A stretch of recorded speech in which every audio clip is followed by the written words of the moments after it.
Good morning student. पुनः आप सभी का फिर से मेरी क्लास में स्वागत है।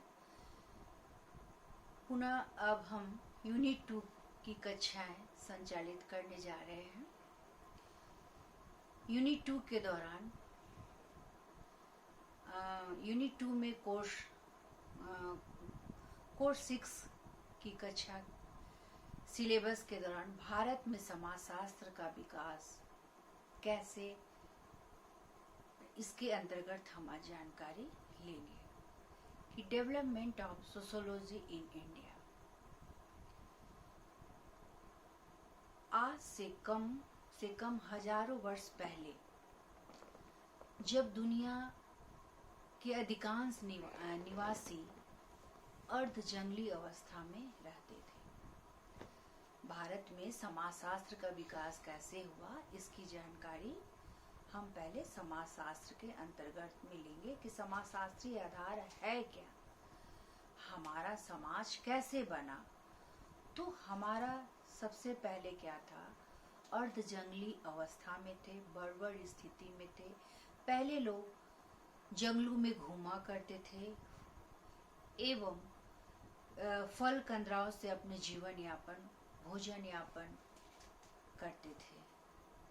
तो धीरे धीरे हमारा समाज विकसित होते गया और तब हम अपनी आज की वर्तमान समाज में प्रवेश किए। तो 20वीं शताब्दी के शुरू में ही भारत में जब एक नई शिक्षा व्यवस्था का प्रसार शुरू हुआ तो क्या हुआ, राष्ट्रीय स्वतंत्रता आंदोलन के दौरान लोगों में फिर से सामाजिक चेतना बढ़ने लगी, है ना। जब अर्ध जंगली अवस्था खत्म हुआ और सरल समाज से जब हम जटिल समाज की ओर आए और हमारा देश स्वतंत्र हुआ, तो 20वीं शताब्दी में क्या हुआ कि हमारी शिक्षा व्यवस्था का प्रसार होना शुरू हुआ और राष्ट्रीय स्वतंत्रता आंदोलन के दौरान लोगों में फिर से सामाजिक चेतना क्या हो गई, बढ़ने लगी। और अनेक विद्वानों ने क्या किया, सामाजिक जीवन के व्यवस्थित अध्ययन की जरूरत को महसूस करना शुरू कर दिया। क्या करना, अपनी सामाजिक जीवन को व्यवस्थित अध्ययन को महसूस करना शुरू कर दिया। जब हमारा समाज, क्योंकि हमारा समाज क्या है, परिवर्तनशील है, गतिशील प्रक्रिया है और गतिशील प्रक्रिया में हम अपने समाज को क्या करेंगे, व्यवस्थित अध्ययन की जरूरत पड़ी। तो व्यवस्थित अध्ययन की जब जरूरत महसूस हुई तो उसमें विभिन्न विषयों का निर्माण हुआ।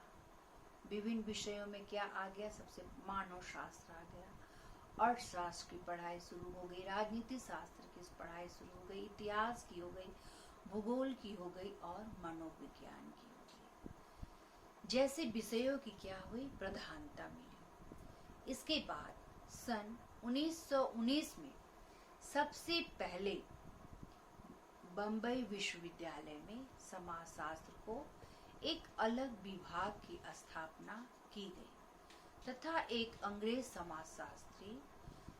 समाजशास्त्री पैट्रिक गिड्स ने क्या किया, इस विभाग समाजशास्त्र का विभाग का अध्यक्ष नियुक्त किया गया।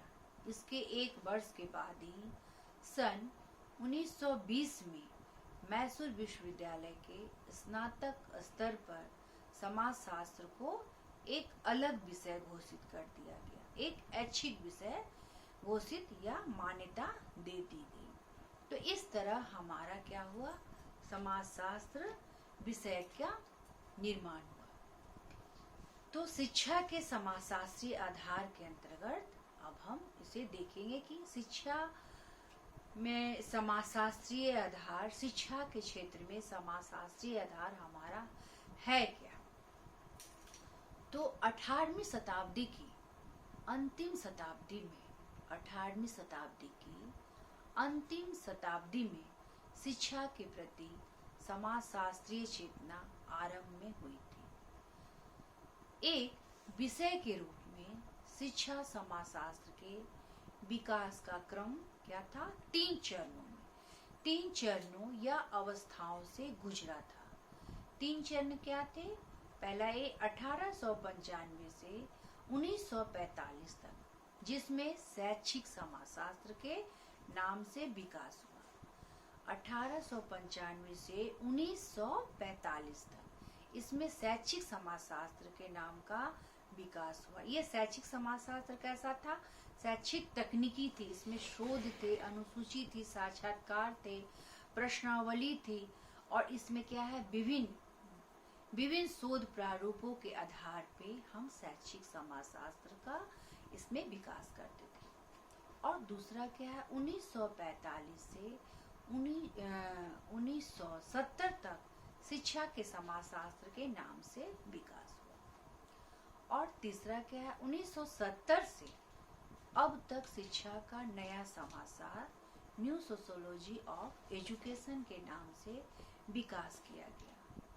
प्रथम विकास चरण और गैर समाजशास्त्रियों, प्रमुखतः शिक्षा प्रशिक्षणालयों के प्रशिक्षकों ने इस विषय में क्या किया, विषय का विकास किया।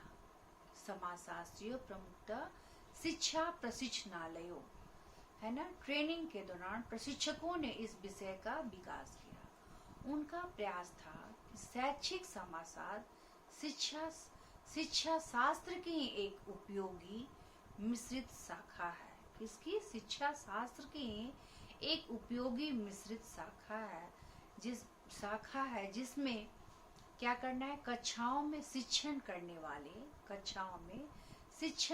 वाले शिक्षकों को अपनी दैनिक शिक्षा समस्याओं को हल करने हेतु उपयोगी मार्गदर्शन मिलता रहे। क्या मिलता रहे? दैनिक शिक्षा समस्याओं, जितने भी दैनिक डेली की जितने भी प्रॉब्लम है, उन समस्याओं को हम क्या करें, एक उपयोगी के रूप में हमारे लिए क्या बने, मार्गदर्शन बने। क्योंकि इसके अंतर्गत हम पहले क्या बोले कि हम विभिन्न अवलोकन के द्वारा, प्रश्नावली के द्वारा और साक्षात्कार के द्वारा हम विभिन्न क्या करते, अवलोकन करके हम इसको क्या करते, मार्गदर्शन के हेतु हम उपयोगी बनाते हैं। द्वितीय विकास चरण में क्या हुआ कि शुद्ध समाजशास्त्रियों ने शैक्षिक समाजशास्त्र को क्या किया,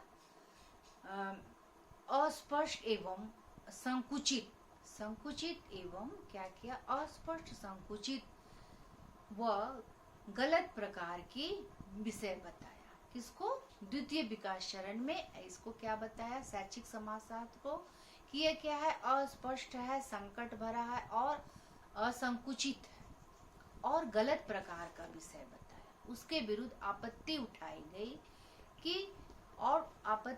गई और काफी शोर मचाया गया। और उसके स्थान पर क्या किया गया कि शिक्षा समाजशास्त्र को एक अपने नए झगड़े के अंतर्गत उसके नए नाम से उसका क्या किया गया, शुद्धिकरण किया गया।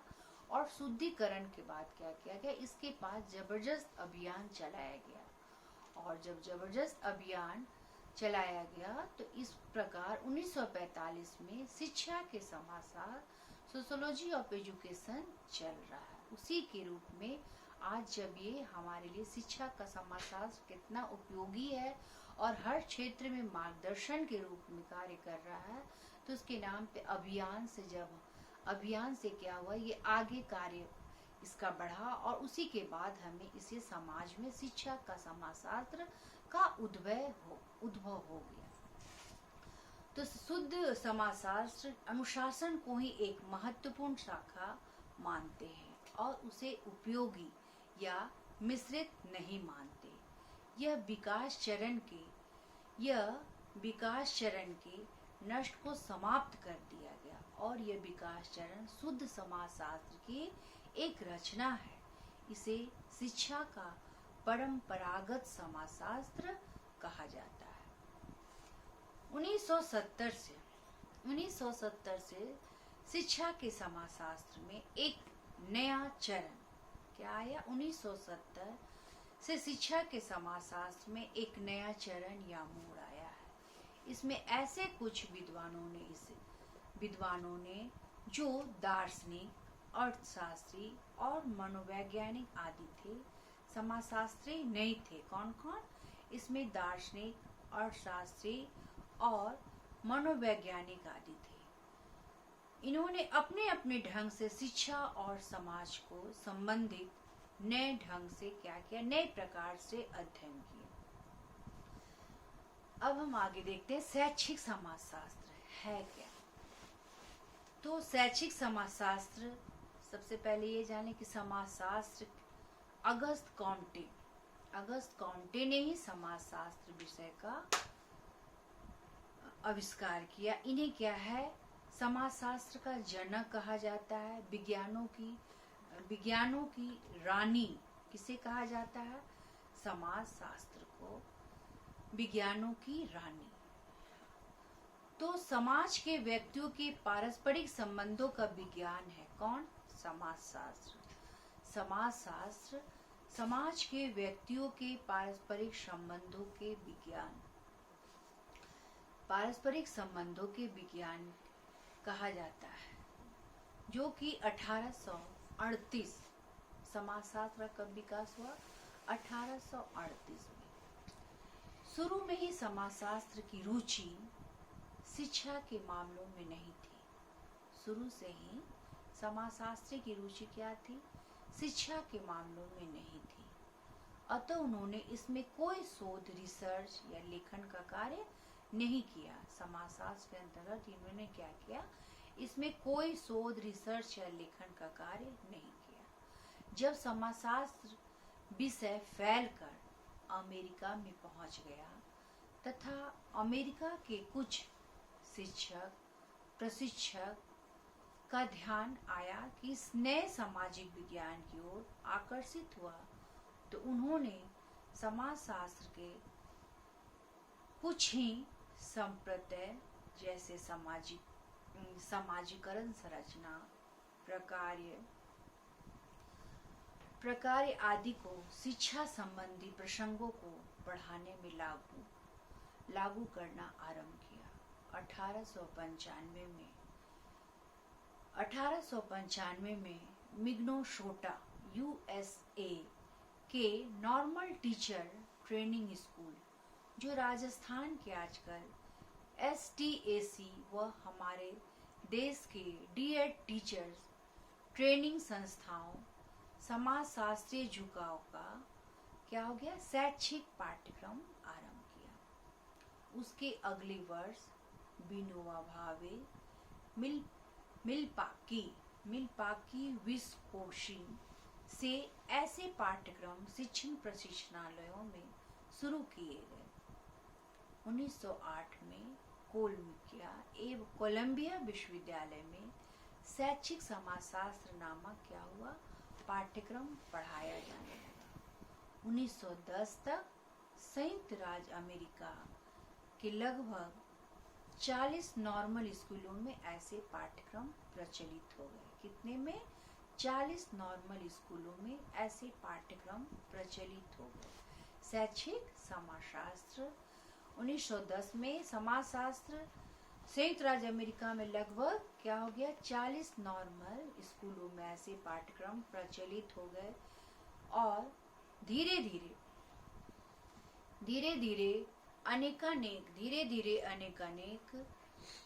अनेकानेक विश्वविद्यालय के शिक्षा विभागों में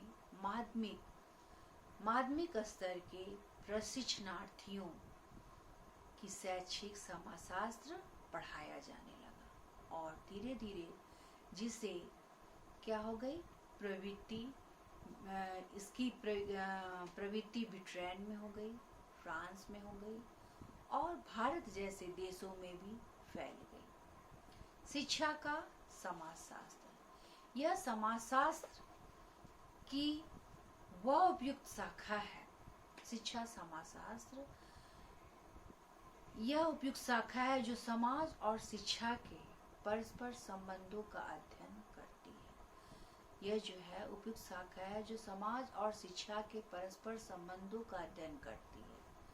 शिक्षा का समाजशास्त्र शिक्षा व्यवस्था का वैज्ञानिक अध्ययन है। यह एक सामाजिक विज्ञान भी है और यह समाजशास्त्र की एक शाखा भी है।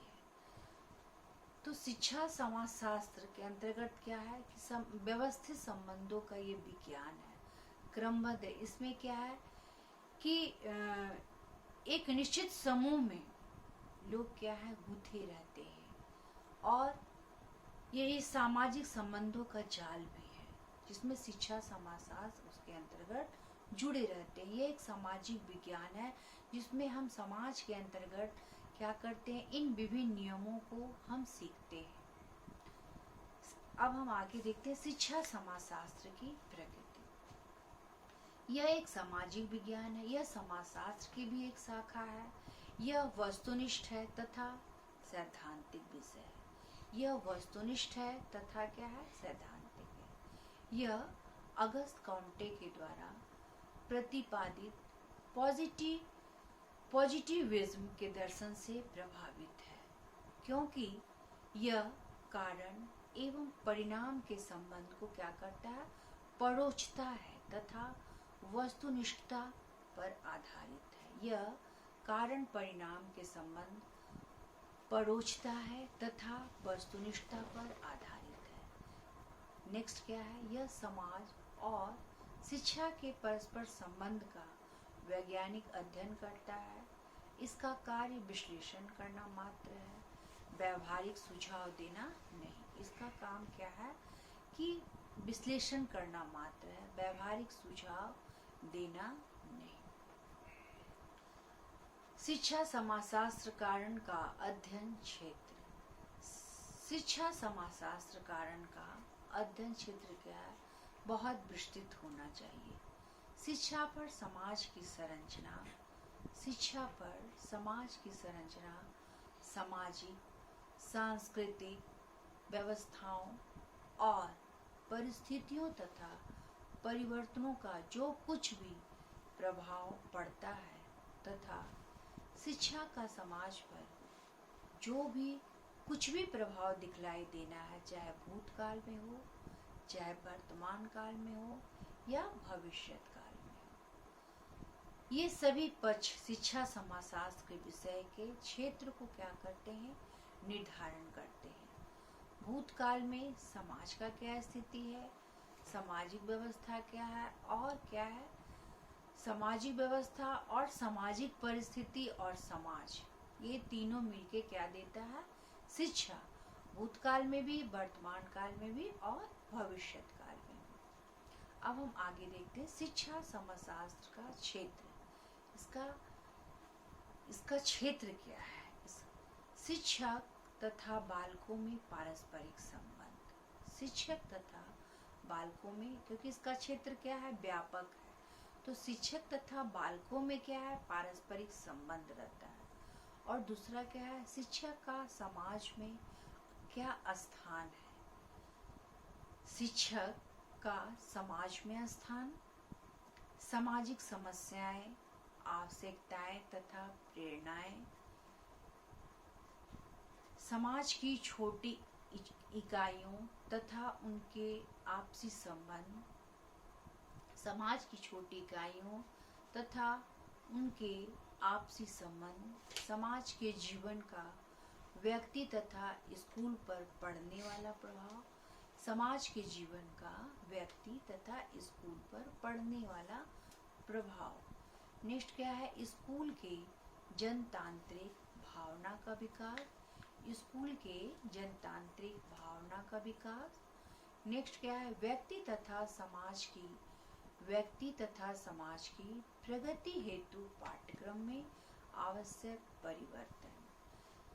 नेक्स्ट है, आप लोग मुख्य बिंदुओं को नोट कर सकते हैं कि शिक्षक तथा बालकों में पारस्परिक संबंध, शिक्षक का समाज में स्थान, सामाजिक समस्याएं, आवश्यकताएं तथा प्रेरणाएं, समाज की छोटी इकाइयां तथा उनके आपसी संबंध, समाज के जीवन का व्यक्ति तथा स्कूल पर पड़ने वाला प्रभाव, कैसा प्रभाव पड़ता है, और स्कूल के जनतांत्रिक भावना का विकास, व्यक्ति तथा समाज की प्रगति हेतु पाठ्यक्रम में आवश्यक परिवर्तन, रेडियो, चलचित्र और प्रेस का समाज की प्रक्रिया में मूल्यांकन, रेडियो, चलचित्र तथा प्रेस का समाज में प्रक्रिया में मूल्यांकन, व्यक्तित्व के